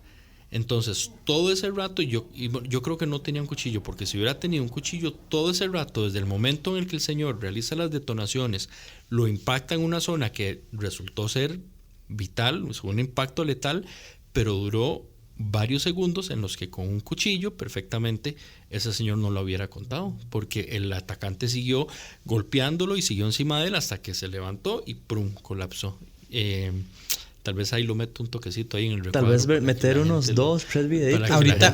Ahorita ya ese video lo habíamos usado, pero ahora que hablamos del tema de defensa de cuchillo contra pistola, se me vino a la mente, ahorita que comentabas el video, ¿te acordás el que hubo un chavalo que se metió armado, que lo venían siguiendo a la casa? Que habían como salieron la familia entera como a defenderse, era el papá primero forcejeando. Claro. Son gente que de fijo no tenían arma de fuego en la casa. Y recordás que de hecho yo creo que fue la muchacha la que salió con un cuchillo. Entonces un caso de cocina. Sí, de cocina. Y fue un caso muy específico en el que dijo, hey, es lo que tengo, ¿verdad? Entonces no todo es como tan película. Y fue un caso real que se dio aquí. Y curioso que no lo usó, porque esa es otra cosa, que tal vez para muchas personas el hecho de ejecutar un acto tan violento como apuñalar a alguien no es algo que se dé automático. Es una agresión muy visceral, ¿verdad? Como no que se el les cuchillo da. Le da como si esa sí, parte, y eso ¿verdad? depende mucho tal vez inclusive del carácter de la persona. Por ejemplo, una persona que es muy tranquila, muy pasiva, tal vez no se vea tan inclinada como si una persona que es muy colérica. O al revés, ¿verdad? Hay de todo. Habría que ver el perfil. Pero sí. Bueno, dejémoslo en que hay que ser honestos. No cualquiera puede ser carnicero. O sea, no cualquier persona se puede dedicar a lo que es el destace y lo que es ver un animal vivo y ya después verlo, o sea, ¿no? ¿Cierto? Sí, pero hay muchas reacciones, ¿verdad? Hay gente muy tranquila que han visto que le están haciendo daño a un hijo y como nunca antes, como una fiera, ¿verdad? Sí, bueno, ¿les parece si vamos dejando entonces algunas recomendaciones? Don Eric. Gracias. Este tema de la sobrevida es muy interesante y sería muy bonito como analizarlo todavía más y ojalá alguien pudiera hacer alguna especie de trabajo, ¿verdad? Formal, una tesis o algo en relación a este tema, porque sí es fundamental en un tema defensivo, en un tema legal inclusive. Hay una frase que yo he escuchado 100 veces de gente que tiene o no arma de fuego, y es la siguiente: después de 2 tiros es ensañamiento, como si fuera una regla que solo le puedo disparar 1 o 2 tiros a un atacante, y si me excedo de eso ya más bien estoy cometiendo un delito. Entonces, muchísimo cuidado con esas frasecitas que andan por ahí dando vueltas. He escuchado a policías también decir que más de 2 disparos es ensañamiento, 3 disparos está como complicada la situación. Recordarles que nada, absolutamente nada en la ley dice que le puedo disparar 1 o 10 veces a una persona. Absolutamente nada. Dicho al revés, le puedo disparar 1 o 10 veces a una persona. Eso sí, en tanto la situación lo amerite. ¿Y cuál es ese momento donde uno sabe o identifica si puedo o no puedo excederme un poco más o es suficiente la reacción? En el momento en que cesa la agresión, cesa mi derecho a defenderme. Si con el primer disparo cesó la agresión cesa mi derecho a defenderme. Y ese segundo, tercer, cuarto y quinto disparo tal vez no representen o no estén legalmente protegidos por una legítima defensa. Y ahí sí podríamos estar cayendo no en un ensañamiento, porque ese es otro concepto que para otro capítulo lo podemos hablar. Tal vez estamos cayendo en un exceso en la defensa. Y un exceso de la defensa tiene repercusiones porque podría anular la defensa como tal, dependiendo del caso. ¿De acuerdo?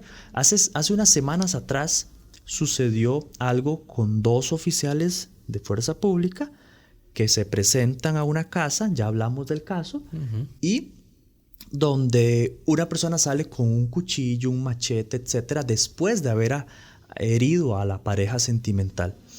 Entonces hay 2 momentos en ese video, en eso que podemos observar, y uno es el primer disparo que realiza el oficial de policía, que provoca que este agresor caiga y suelte el cuchillo. Un segundo momento es un segundo disparo donde otro policía le dispara al tipo estando en el suelo. Entonces, analizando un poco eso y trayendo el ejemplo a esta pequeña explicación, si ya no hay agresión, cesa ya mi derecho de ejecutar o de defenderme letalmente. ¿De acuerdo?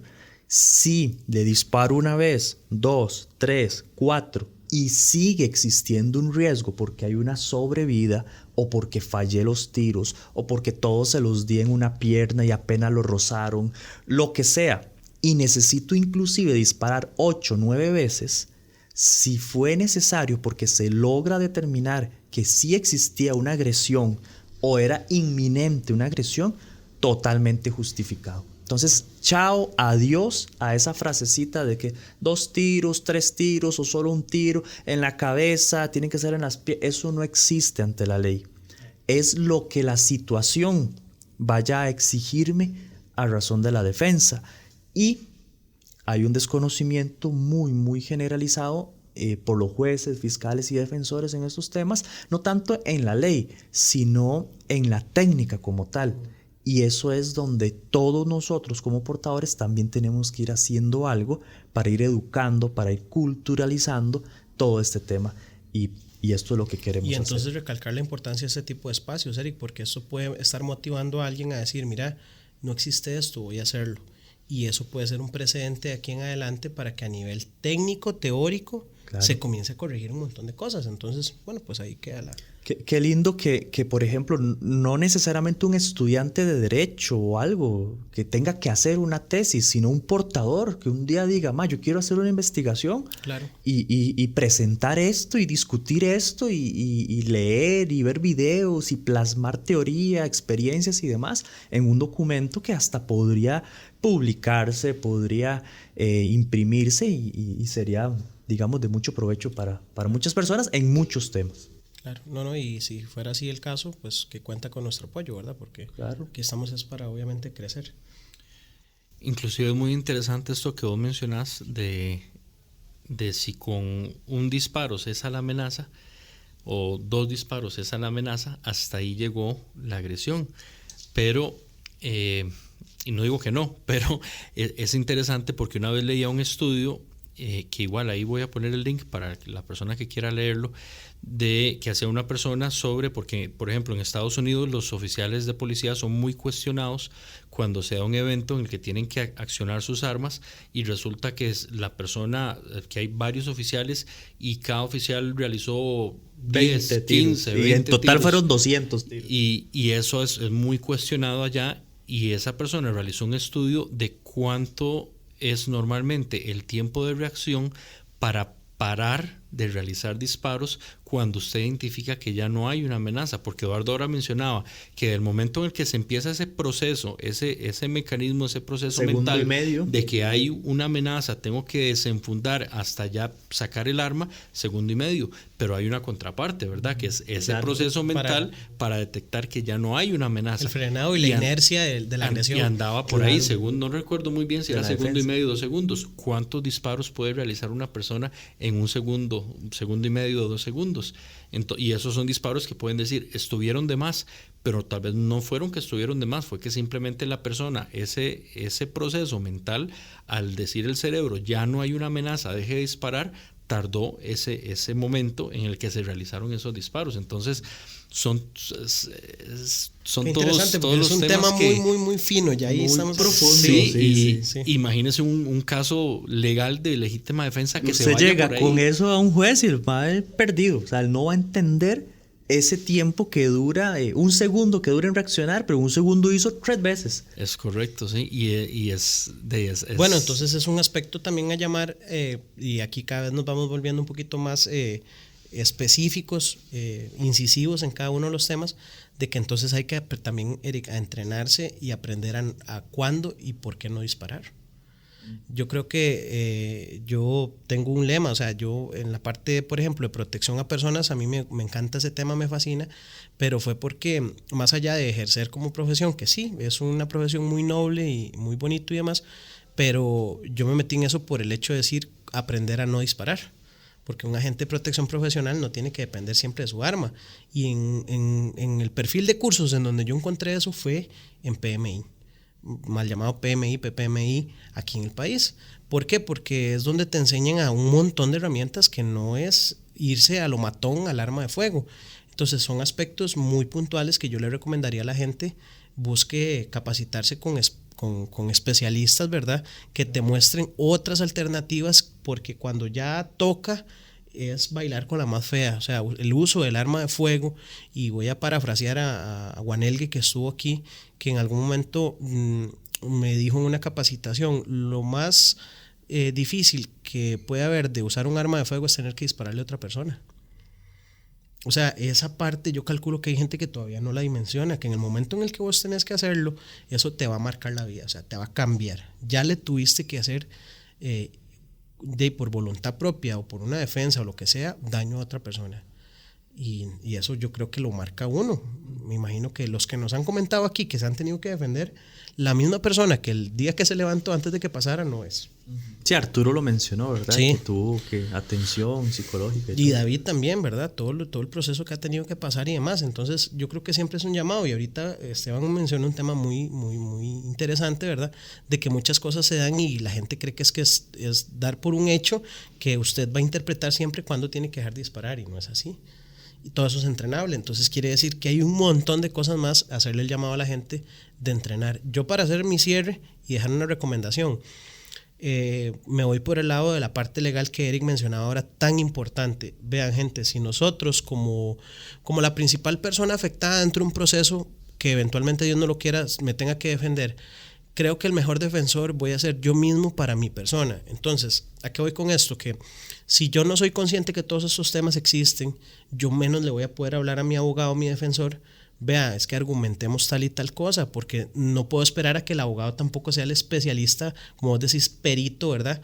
Que sepa que yo portaba tal munición y que el otro agresor era esto y que eran tantas personas y que el nivel de luz era tal. O sea, creo que el que se mete en este tema tiene que ser consciente y dejar la recomendación de seguir leyendo y estudiando, porque el día de mañana eso puede representar la diferencia de cómo se plantea una defensa, de cómo eventualmente yo mismo podría pues ser esa parte que haga la diferencia, decirle a mi abogado, no, es que eso no es así. Yo no me pueden argumentar que por qué no disparé una mano cuando eso no existe. Y hay estudios a nivel técnico y hay cosas que se podrían eventualmente presentar, y no yo delegar el 100% de lo que ya fue mi defensa. Está bien, me defendí, pero no estoy muerto para estar preso. Uh-huh. Creo que es un tema muy delicado, ¿verdad, Eric? Entonces sería como mi recomendación y mi análisis ya para cierre. Uh-huh. No, creo que es un tema que llevamos un buen rato ya todavía, pero da para más. Decía el muy sabio Jeff Cooper que que no por tener guitarra soy músico, así que no por tener un arma de fuego quiere decir que voy a saber cómo utilizarla, ¿verdad? Y creo que eso lo podemos también extrapolar a otro tipo de recursos, como por ejemplo el cuchillo, como el gas pimienta, como otras cosas. Entonces, cualquier cosa que decidamos tener como herramienta, tenemos que saber utilizarla, y principalmente cuando hablamos de herramientas de uso defensivo, de entrenar, medirnos, como ha hecho Eduardo otras veces, lo que no se mide no se puede mejorar, ¿verdad? Entonces, si yo solo he leído y he visto sobre la famosa regla de Tueller y pienso que lo que tengo de tiempo es 1.5 en 6.4 metros y con eso me quedo, ya ahí estoy perdiendo, ¿verdad? Porque tal vez yo sé eso, pero tal vez no he medido realmente mi desenfunde. No he medido mi desenfunde si tal vez tengo la mano ocupada con la mano de un niño, o tal vez llevo compras en la mano y tengo que primero soltar lo que tengo ahí antes de poder empezar a hacer el desenfunde. No he trabajado temas como moverme cuando tengo que disparar para no quedarme ahí anclado con alguien que me corre hacia acá. Entonces, creo que ahí dejamos un montón de cosas que todos podemos trabajar y que podemos empezar a hacerle mente de cómo mejorar a nivel de entrenamiento, a nivel de polígono. Y cualquier pregunta también, si alguien tiene alguna pregunta, porque también no es solo decirles hagan esto, si alguien tiene alguna duda y que tal vez no seamos los más expertos, pero diga, mira, me interesa eso que hablaron, ¿qué recomendación me pueden dar de cómo hacer esto, cómo trabajar esto? Que nos escriban ahí, nos dejen un comentario o por el inbox ahí en la página de Facebook o donde sea, y con gusto lo que podamos ayudar y aportarles para aclarar cualquier cosa que pueda servir para mejorar un tema de entrenamiento, pues también estamos ahí para ayudar. Sí, bueno, el mensaje es el mismo de siempre. Entrenen. Entrenen, capacítense, lean. Yo le insisto mucho a los estudiantes que hay 3 áreas del conocimiento en estos temas de defensa. Una tiene que ver con la parte operativa, que es ir al polígono, aprender de municiones, de técnicas de desenfunde, de puntería, de precisión, de reacción. Todo eso es la parte más chiva y en lo que la mayoría de personas se concentra. Pero hay otros 2 áreas que yo creo que son importantes que nadie le pone atención. Y es la parte legal y la parte psicológica. ¿Y por qué la parte psicológica? Porque en lo poco que yo he visto, en mi experiencia y en videos y demás, creo que juega un papel fundamental esa reacción de la persona en identificar mentalmente la situación. Y eso no tiene nada que ver con el uso del arma ni con la parte legal. Es más entenderse a uno mismo de cómo maneja una situación de estrés. Porque lo dijo Juan Elge, hay 3 reacciones humanas naturales: paralizarse, huir o enfrentar la situación, combatir. Entonces, ¿para cuál de esas 3 creemos que podríamos estar tal vez preparados, o para cuál de esas estamos entrenando? Y aún así es un poco difícil, ¿verdad?, saber cómo vamos a reaccionar. El manejo de la ira en estos tiempos. Muchas personas con un arma de fuego en este momento, 2024, se están teniendo dudas de cómo van a reaccionar si les pitan un vehículo atrás o si alguien los ve feo, y más bien son una bomba de tiempo. Entonces, toda esa parte psicológica es importantísima, nadie le pone atención, y la invitación es a eso, a leer, a suponer situaciones. La parte legal, les hemos dicho muchas veces lo fácil que es entrar a internet y ponerse todos los días a leer un poquito acerca de la ley, o la jurisprudencia, que es más rica porque hay más ejemplos, más casos reales, y obviamente la parte operativa. Y uno se traslada a los casos, Eric, cuando uno los lee, ¿verdad? Si te gusta leer, ¿verdad? Uno se mete ahí, es como ver una novela. Es como ver un video, pero con la imaginación de uno. Sumado a esos 3 pilares que bien menciona Eric, la parte legal, psicológica y operativa, yo suelo mencionarles la triada de eficiencia, que hace referencia a la destreza, al conocimiento y al recurso, donde la destreza obviamente es la capacidad de la persona de ejecutar. El conocimiento es saber por qué estoy haciendo lo que estoy haciendo, y el recurso es, pues si yo sé usar un torniquete pero no lo ando, se cayó la eficiencia. Correcto. Si yo sé defenderme con un arma pero ese día no andaba armado, igual se cayó la eficiencia. Entonces, el recurso de entrenamiento, repetir el gesto, la capacitación, el conocimiento es la capacitación, buscar lugares con una estructura, ¿verdad?, de enseñanza, y el recurso es tener criterio para invertir en lo que realmente es.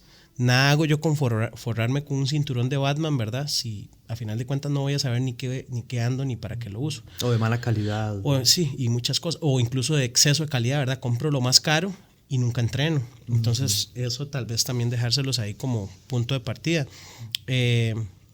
Nada, creo que para este año venimos con varios proyectos. Uno es precisamente tocar este tema.